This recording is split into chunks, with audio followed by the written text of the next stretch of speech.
GK की इस video में आपका स्वागत है। आज की इस वीडियो में आप देखिएगा कि आपको कितने क्वेश्चंस सही आ रहे हैं, क्योंकि ये बहुत ही इंपॉर्टेंट वीडियो होने वाला है और क्वेश्चंस भी बहुत सेलेक्टेड लिए गए हैं यहाँ पर। तो आपको देखना है कि आप इनमें से कितना सही कर पाते हैं। ठीक है, बिल्कुल ध्यान से देखिएगा और जो भी चीज़ आपको नया लगेगा आप उसको लिख सकते हैं। पहला यहाँ पर है, रॉकी पर्वत कहाँ है। ऑप्शंस आपके सामने है और यहाँ पर ऑप्शन नंबर सी सही होगा, उत्तरी अमेरिका। ठीक है, उत्तरी अमेरिका में रॉकी पर्वत है। तो नेक्स्ट क्वेश्चन की तरफ बढ़ते हैं। देखिए, जिस क्वेश्चन में समझाने लायक रहेगा उसमें बहुत ही डिटेल में समझाएंगे, घबराने की ज़रूरत नहीं है।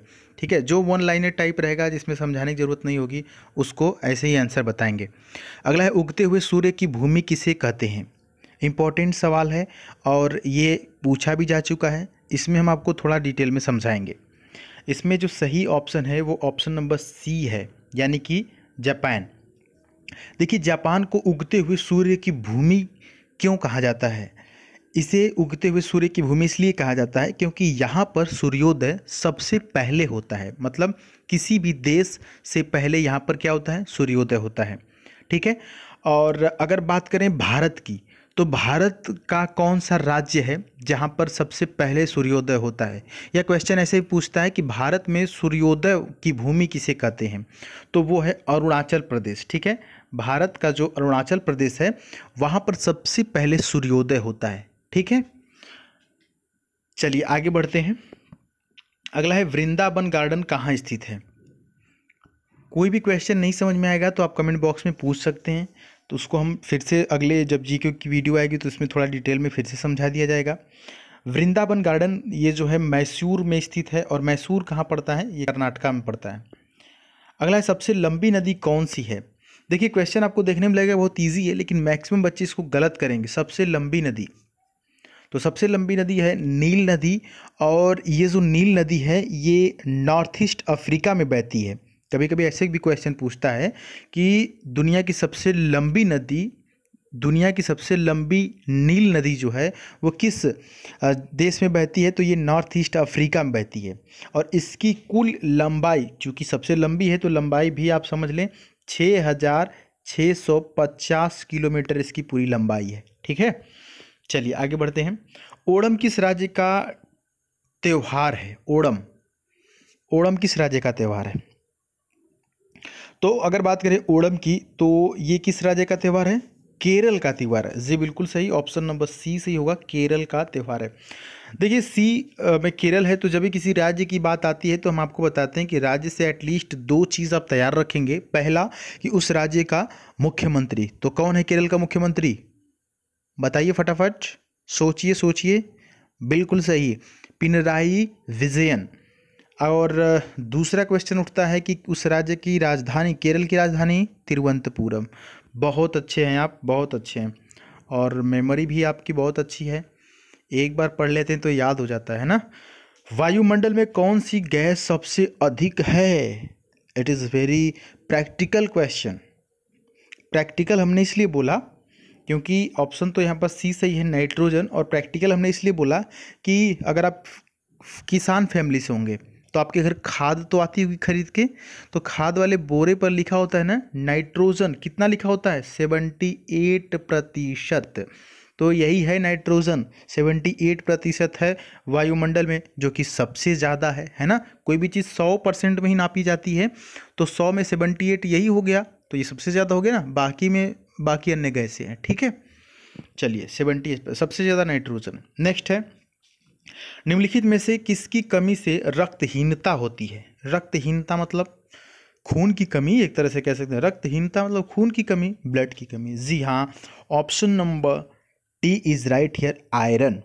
देखिए, आयरन ही हमारी शरीर में लाल रक्त कणिकाओं का निर्माण करता है, और ये जो कोशिकाएं हैं यही हमारे शरीर में हीमोग्लोबिन का काम करती हैं। ठीक है, तो इसलिए आयरन इंपॉर्टेंट होता है। आयरन से रक्तहीनता होती है, कमजोरी होती है। तो आयरन किस चीज़ में मिलता है, साग सब्जी, हरी पत्तेदार सब्जियों में, साग में मिलता है। ठीक है, गुड़ में मिलता है आयरन। चलिए अगला क्वेश्चन है आपके सामने कि सबसे कठोर पदार्थ क्या है। प्लेटिनम, नहीं नहीं नहीं, गलत बात है, सही ऑप्शन बताइए।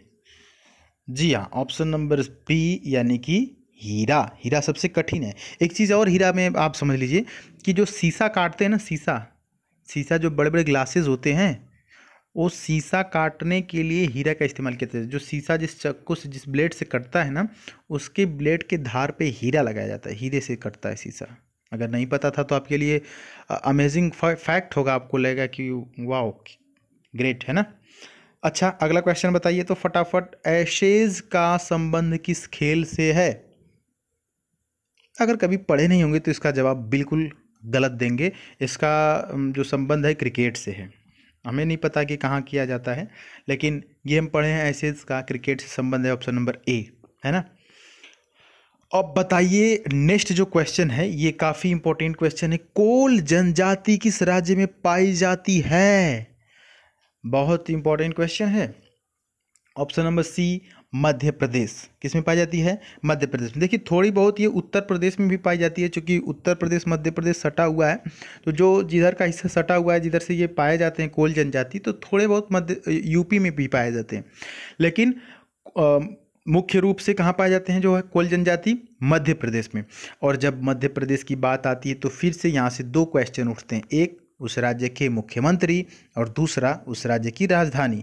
मुख्यमंत्री हम बता दे रहे हैं शिवराज सिंह चौहान, और राजधानी आप कमेंट बॉक्स में कमेंट करके बताइए, मध्य प्रदेश की राजधानी। अच्छा, अगला क्वेश्चन बताइए थोड़ा, तो देखते हैं कि आप कितना याद किए हुए हैं। विश्व धरोहर दिवस निम्न में से किस दिन मनाया जाता है?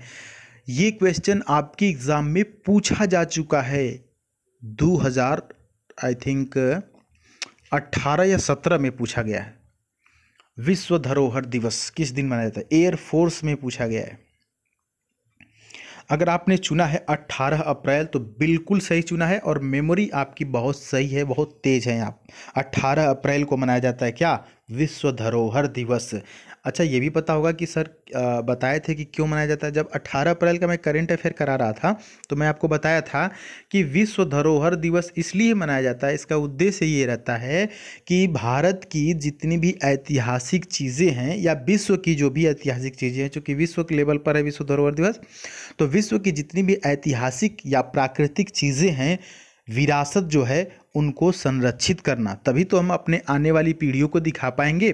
और जो हमारे पूर्वज थे, जो हमसे पहले की पीढ़ी के थे, उन्होंने क्या किया? उन्होंने संरक्षित किया था विश्व धरोहर के तौर पर चीज़ों को, ऐतिहासिक चीज़ों को संरक्षित किया था। तभी तो आज हम देख करके जान पाते हैं। ठीक है, तो इसका यही उद्देश्य है कि चीज़ों को संरक्षित करना, जो भी ऐतिहासिक और प्राकृतिक चीज़ें हैं। अच्छा, लास्ट क्वेश्चन है आज का, बताइएगा। प्रियंका मोहिते नेपाल की किस चोटी को फतह करने वाली पहली भारतीय महिला बन गई हैं? एक दो करंट अफेयर के क्वेश्चन भी जीके में डाल देते हैं, ताकि आपका माइंड कुछ ज़्यादा सोचे और रिफ्रेशमेंट हो जाए। बताइए फटाफट। तो अगर ये क्वेश्चन बता देंगे तो बहुत ही आश्चर्य की बात हो जाएगी। गजब पढ़ाई कर रहे हैं आप लॉकडाउन के दौरान। Option number C, mount Annapurna. अगर जिस स्टूडेंट का सही रहा होगा ना, एक बार कमेंट में जय हिंद लिख दीजिएगा, हम समझ जाएंगे कि आपका ऑप्शन सही था। माउंट अन्नपूर्णा। प्रियंका मोहिते नेपाल की किस चोटी को फतह करने वाली पहली भारतीय महिला बन गई है? तो है माउंट अन्नपूर्णा। यह दुनिया की 10वीं जो है कि सबसे ऊंची चोटी है। कौन सी चोटी है? माउंट अन्नपूर्णा। ठीक है, तो इस पर चढ़ गई हैं प्रियंका मोहिते और बना ली हैं पहली भारतीय महिला का रिकॉर्ड। तो आज के लिए इतने करंट अफेयर के क्वेश्चन। अगर आप इंस्टाग्राम चलाते हैं और चाहते हैं हमसे जुड़ना तो जुड़ सकते हैं। सर्च करना होगा आपको द सुधीर पांडे, और कर लेंगे वहाँ पर फॉलो। मिलेंगे अगली वीडियो में, तब तक के लिए जय हिंद, वंदे मातरम।